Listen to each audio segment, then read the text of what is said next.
Isang mapagpalang araw po sa inyong lahat.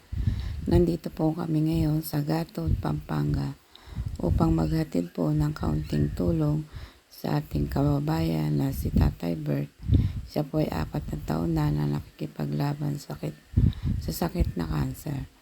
Siya pa ay naoperahan na, inalis po yung kanyang mga bukol-bukol at sabi raw po ng doktor, siya ay ikikemo. Dangan nga lang po at kapos ng kaunti sa kanyang financial. Kaya hinatidan po natin siya ng kaunting tulong. Maliit man po, siguro naman po ay makakatulong yan. At sa mga nakakapanood, sana po yung may mga mabubuting puso ay matulungan natin si Tatay Bert. Siya po ay kikemo sa susunod na linggo. Kaya po siya nangangailangan ng financial. Maraming salamat po sa nagbigay ng tulong, sa nag-sponsor sa aming team. Huwag po kayong magsawa.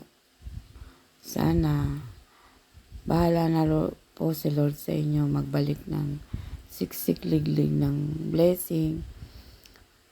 At nagpapasalamat po ako sa lahat. Maraming salamat po. God bless po sa inyong lahat. Thank you for watching. Bye-bye. God bless po.